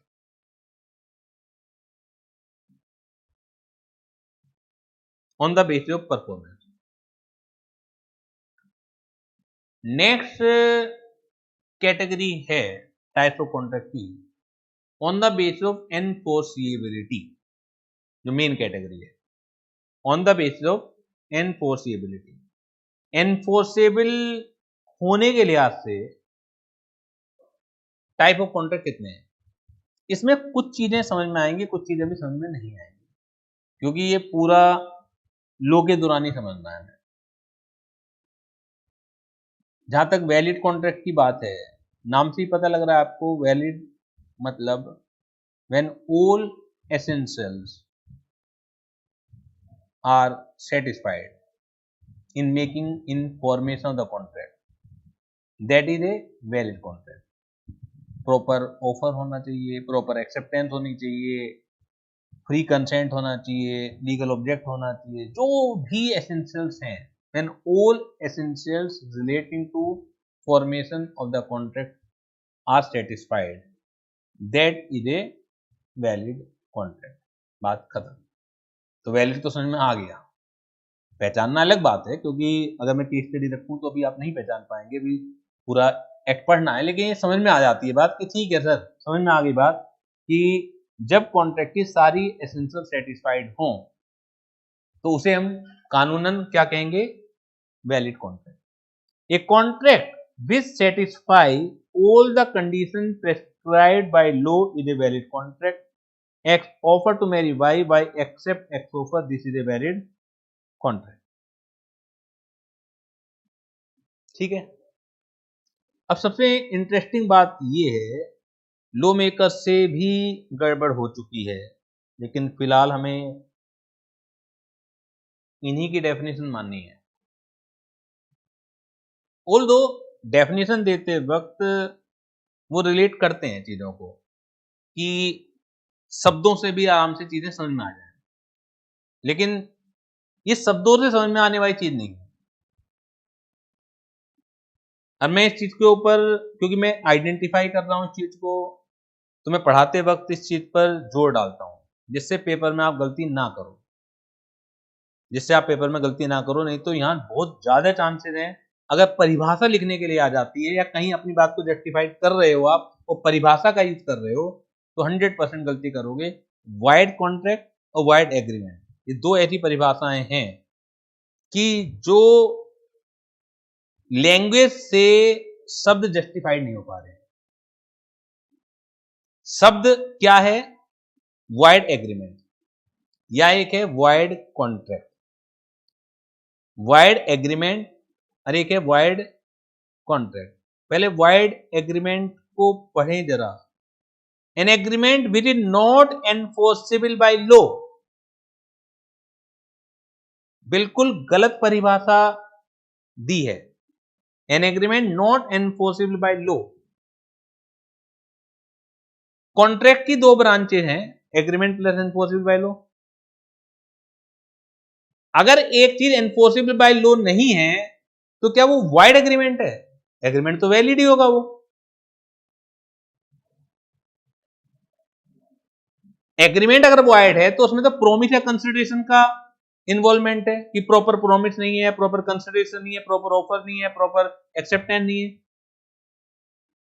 तो उसकी ब्रांचेस तो वहां से निकलती है ना, एनफोर्सेबल बाय लॉ से तो निकलती नहीं है उसकी ब्रांचेस। आप उसे वाइड कॉन्ट्रैक्ट तो कह सकते हैं। An agreement which is not enforceable by law is a wide contract, लेकिन उसे वाइड एग्रीमेंट नहीं कह सकते, लेकिन लीगल डेफिनेशन यही है कि नॉट वाइड एग्रीमेंट क्या है, an agreement which is not enforceable by law. यहां बच्चे बहुत ज्यादा गलती करते हैं।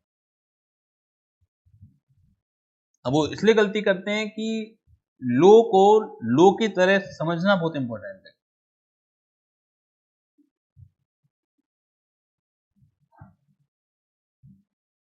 N agreement not enforceable by law is said to be wide.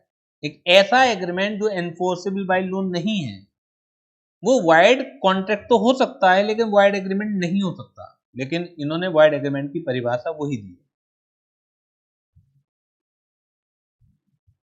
समझ आ रही बात? ऑल्दो वाइड कॉन्ट्रैक्ट और वाइड एग्रीमेंट को आप जनरली आप इंटरचेंज यूज कर सकते हो जब तक कि उसी के ऊपर स्ट्रेस ना हो। अगर उसी के ऊपर स्ट्रेस है, मतलब क्वेश्चन को ये देखना पड़ेगा कि वो चाह क्या रहे हैं आपसे, उसके ऊपर स्ट्रेस चाह रहे हैं आपसे, उसी पॉइंट के ऊपर क्वेश्चन बना हुआ है, तब तो आपको मालूम होना चाहिए। अगर उसके ऊपर नहीं है तो एक बार को आप इंटरचेंजेबल यूज कर सकते हैं। जहां वाइड एग्रीमेंट है वाइड कॉन्ट्रैक्ट लिख सकते हैं, कोई दिक्कत नहीं है। एक एग्रीमेंट जो एनफोर्सेबल बाय लॉ नहीं है, आप जनरली समझाते हुए वाइड कॉन्ट्रैक्ट इस्तेमाल कर लें, कोई दिक्कत नहीं पड़ेगी आपको। वाइड कॉन्ट्रैक्ट क्या है, इसे समझना बेहद जरूरी है, बहुत ज्यादा यूज होता है। ध्यान से समझिएगा लैंग्वेज क्या है। A contract which is serious to be enforceable, a contract which is serious, serious समझते हो इसको, मतलब समझते हो? इसी सेंस में लिया जाएगा कि जो चीज कभी रही है उसके बाद वो ना रहे, एक पॉइंट ऑफ टाइम के बाद उसका स्टेटस चेंज हो जाए। A contract which is serious to be enforceable by law. It means void contract कभी ना कभी enforceable था। सीरियस का मतलब क्या है, पहले enforceable था, अब किसी पॉइंट ऑफ टाइम के बाद वो enforceable नहीं रह पाया। तो ऐसी चीजें जो कभी enforceable थी, यानी कि at the time of formation that contract is perfectly valid।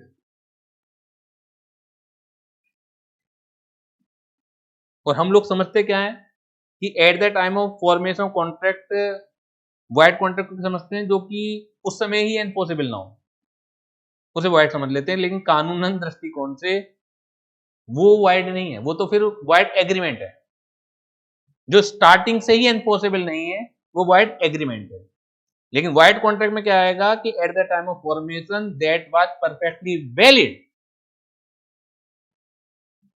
But after some time that becomes not enforceable because of certain reason, then it becomes a void contract which is serious to be enforceable। Sir इसमें कैसे कैसे case फंसेंगे? Change of law एक बहुत बड़ा example होता है wide contract को जन्म देने के लिए। कानून में ही चेंज हो गया। A of UP and B of Bihar enters into a contract to supply liquor, शराब की बोतलें, for 1 year। ये सेलर है और बी बायर है। 1 साल तक एक ए जो है बी को सर्टेन क्वांटिटी, उस क्वांटिटी को भी बता देते हैं कि 10,000 लीटर की बोतलें बी और बिहार को हर महीने सप्लाई करेगा। Later on government of Bihar change the law and पूर्ण शराबबंदी नीति लागू कर दी जाती है। बिहार में कोई व्यक्ति शराब ना खरीदेगा ना बेचेगा। नाउ बी क्या करे? बी ऐसे मैंने करेगा जी मैं आपसे आपसे शराब नहीं खरीद सकता, ये तो करेगा। क्या can a go to the court of law? तो this contract is void contract का परफेक्ट एग्जांपल है। At the time of making this is a valid, लेकिन after some time because change of law, change of circumstances, बहुत सारे और reason होते हैं, it become void, is ceased to be enforceable. अब ये एनफोर्सेबल नहीं रह पाएगा, अब इसकी कोर्ट ऑफ लॉ में सुनवाई नहीं हो पाएगी। Ceased to be enforceable, at the time of making ये एनफोर्सेबल था, लेकिन सीजेड टू बी एनफोर्सेबल हो गया। क्लियर है?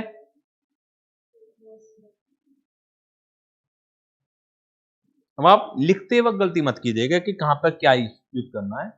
A contract which ceases to be enforceable by law becomes void when it ceases to be enforceable. In other words, a void contract is a contract which was valid when entered into, but which subsequently becomes void due to impossibility of performance, change of law or some other reason. बहुत सारी चीजें आएंगी. Scenario: X and Y enter into a contract on January 1st, 23, where X agreed to supply 500 kg of wheat to Y every month for a year. However, on April 1st, 23, the government imposed a ban on the sale of wheat due to national food crisis.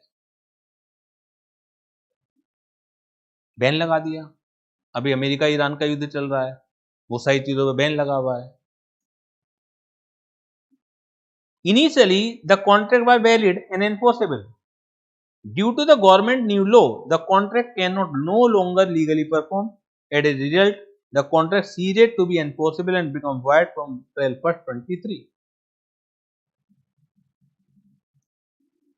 तो valid पढ़ लिया आपने,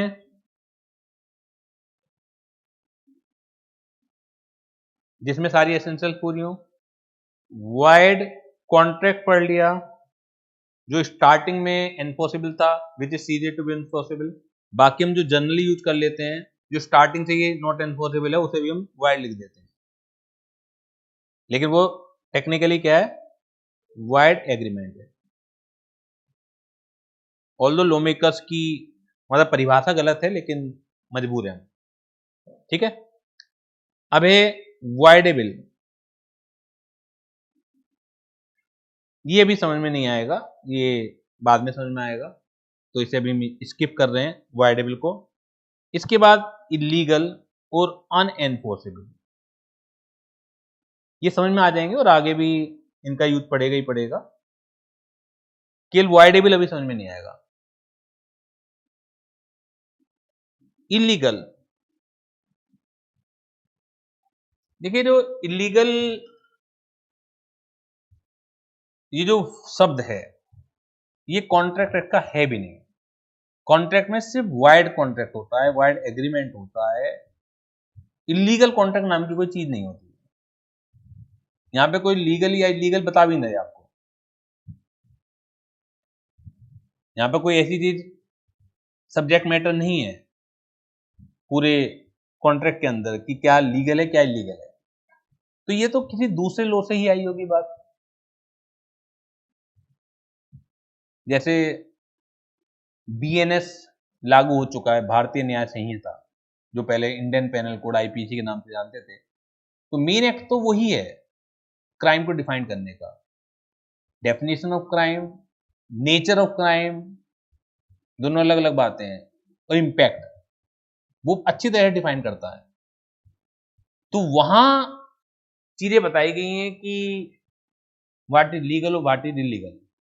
main act वो है, और भी है लेकिन मेन एक्ट वो है. तो इलीगल कॉन्ट्रैक्ट क्या है? When all condition under contract act are satisfied but the object of consideration वो लीगल नहीं है उसका, तो यहां पे क्या माना जाएगा? इलीगल एग्रीमेंट माना जाएगा. और इलीगल एग्रीमेंट की विशेषता ये होती है, आगे भी हम पढ़ेंगे, कि वो खुद भी इलीगल होता है, उसका जो कोलेट्रियल होता है वो भी वाइड होता है. कोलेट्रियल यानी कि हेल्पिंग. खाली अगर आप वाइड हैं तो खुद वाइड होंगे, हेल्पिंग वाइड नहीं होगा. लेकिन अगर आप इलीगल एग्रीमेंट हैं तो खुद तो वाइड होगा ही, उसका हेल्पिंग भी वाइड होगा. मतलब मेन तो आपको हेल्पिंग से समझना है, जो कॉन्ट्रैक्ट में दिया हुआ है. कॉन्ट्रैक्ट एक्ट में अगर आप इलीगल एग्रीमेंट भी करते हो तो कोई सजा नहीं होती है. ये समझ लीजिए आप. आपने किसी का मर्डर करवा दिया तो इलीगल ही है. तो under the Indian contract act जज के हाथ बंदी मेमो कुछ नहीं कर सकता आपको. हाँ, आपके ऊपर बीएनएस में केस जाएगा, तब धरा जाएगा आपको. लेकिन कॉन्ट्रैक्ट एक्ट में तो कुछ भी नहीं होगा। ये मैं तरह तरह के उदाहरण देके ये भी समझाने की कोशिश कर रहा हूं कि इम्पैक्ट समझ में आए आपको। किस आपका जो केस है अगर सही लो में गया ही नहीं तो भी न्याय नहीं मिल पाएगा ना। सही एक्ट में जाना भी जरूरी है। कई बार आरोप नहीं लगते पुलिस के ऊपर कि पुलिस की कार्यप्रणाली के ऊपर किसी अपराधी को अगर बचाना है उन्हें तो उसके केस को कमजोर कर देती हैं। सुनना कभी भी आप इस बात को, जो सेलिब्रिटीज के केसेस होते हैं, जो राजनेताओं के केस होते हैं, तो पुलिस के ऊपर आरोप लगाए जाते हैं केस को कम, तो उनके हाथ में क्या है? क्योंकि सपोज कीजिए कि मेन एप्लीकेंट किसी केस में पुलिस है, सरकार है।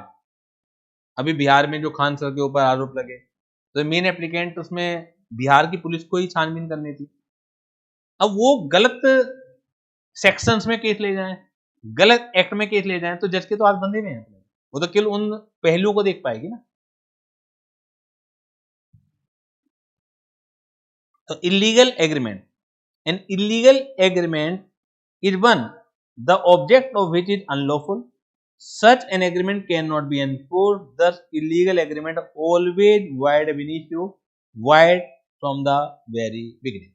Void ab initio. Initio मतलब initial. Starting से ही void है वो. X agree to pay Y 1 lakh if Y kills Z. Y kills Z and claim 1 lakh.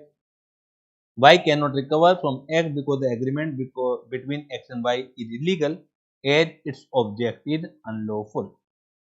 और इफेक्ट क्या होगा? कोलेट्रियल ऑक्सिलियरी एग्रीमेंट भी वॉइड होते हैं, ऑक्सिलियरी एग्रीमेंट भी वॉइड होते हैं। समझिए सामने, बिटवीन ए एंड बी एक एग्रीमेंट होता है to kill C. This agreement is void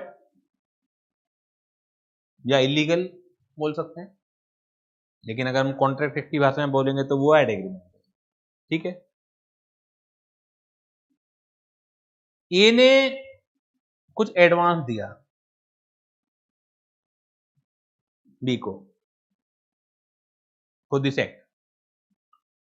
advance देने के लिए ए ने पैसा एक्स से उधार लिया था। क्वेश्चन ये उठता है कि whether act can recover his money from it. ये कोलेट्रल है, ये हेल्पिंग है। बिटवीन ए और एक्स के बीच का जो एग्रीमेंट है वो इलीगल एग्रीमेंट का हेल्पिंग एग्रीमेंट है, तो ये भी वाइड हो जाएगा। X can not recover his जो बोरो, उसने जो बोरो किया है, लैंड किया है उसकी मनी को, वो रिकवर नहीं कर सकता अगर एक्स को इस बात का पता था। मतलब ये चीज साबित करनी पड़ेगी। हेल्पिंग तभी माना जाएगा अगर एक्स को मालूम ही नहीं था कि ये किस लिए ले रहा है। तो जब तक क्वेश्चन में कुछ ना कहा जाए मानोगे आप कि पता था, अगर इस तरह का केस आता है। अगर ए और बी के बीच का ए और बी के बीच का जो एग्रीमेंट है सिर्फ वाइड होता, सिर्फ वाइड होता, तो उस केस में अगर एक्स वाइड एग्रीमेंट में ए की सहायता करता है तो वो एनफोर्सेबल हो जाता, वो वाइड नहीं होता। वाइड एग्रीमेंट खुद वाइड होता है, उसका ऑक्सिलियरी वाइड नहीं होता। इलीगल एग्रीमेंट कॉन्ट्रैक्ट एक्ट में वाइड खुद भी होता है और उसका जो ऑक्सिलियरी है, जो हेल्पिंग है, वो खुद भी वाइड हो जाता है। अनएनफोर्सेबल कॉन्ट्रैक्ट, ये भी कोई शब्द कॉन्ट्रैक्ट एक्ट के नहीं है। आप अगर इलीगल कॉन्ट्रैक्ट को सेक्शन सोचने लगो कि कहां से किस सेक्शन में लिखा हुआ, वो नहीं मिलेगा। वैलिड की मिल जाएगा सेक्शन, वाइड का मिल जाएगा, वाइडेबल का मिल जाएगा, इलीगल का नहीं मिलेगा, अनएनफोर्सेबल का नहीं मिलेगा। एक्चुअली नाम से भी परिभाषा पता लग सकती है कि when all essentials information of the contract are satisfied, जो कि कॉन्ट्रैक्ट एक्ट में दी हुई है, बट वन और मोर essential which are prescribed under any other law, is not satisfied, then it is a unenforceable contract. Contract valid है, valid इसलिए है कि कॉन्ट्रैक्ट एक्ट की रिक्वायरमेंट सारी सेटिस्फाइड है, लेकिन तब भी वो एनफोर्सेबल हो नहीं पाएगा क्योंकि दूसरा एक्ट भी उसके ऊपर लग रहा है। अभी मैंने एग्जांपल दिया था ट्रांसफर ऑफ प्रॉपर्टी एक्ट का, वो बिल्कुल परफेक्ट एग्जांपल है अनएनफोर्सेबल चीजों को समझाने के लिए। इससे ये भी पता लगता है, कई बार इस तरह से भी क्वेश्चन आ जाता है कि इंडियन कॉन्ट्रैक्ट एक्ट अपने आप में कंप्लीट नहीं है।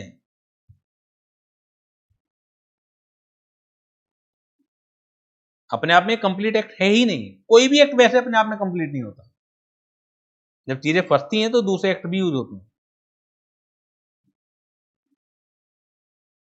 इन a contract which is actually valid but cannot be enforced because of some technical defect such as not in writing, understamped समझते हैं ना, कि मानो 100 रुपए का टिकट लगना था, 90 रुपए का लग गया, 10 रुपए का टिकट लग गया, उसे कहते हैं अंडरस्टैम्प। Such contract can be enforced if that technical defect involved is removed. A and B enter into a contract where A agree to lend 5 lakh to B and B promises to repay the amount after 2 years, but without any written agreement. Legal effect ये भी समझ नहीं आएगा section 25 वगैरह, लेकिन आप अनएनफोर्सेबल समझते हो, मतलब ये पूरा केस अभी समझ में नहीं आएगा।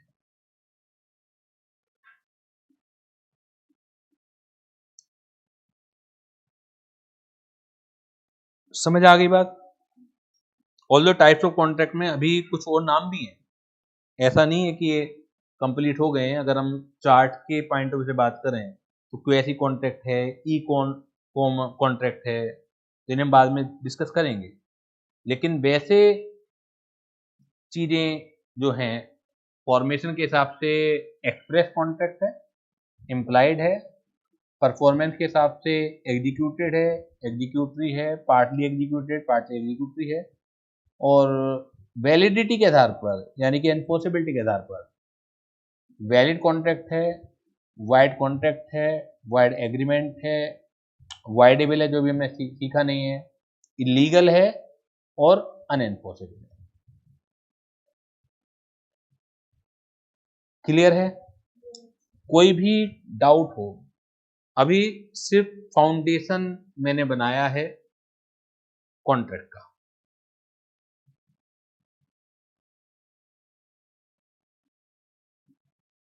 मेन पार्ट हम कल से स्टार्ट करेंगे, बिल्कुल स्टार्टिंग से हमें समझना पड़ेगा दोबारा से।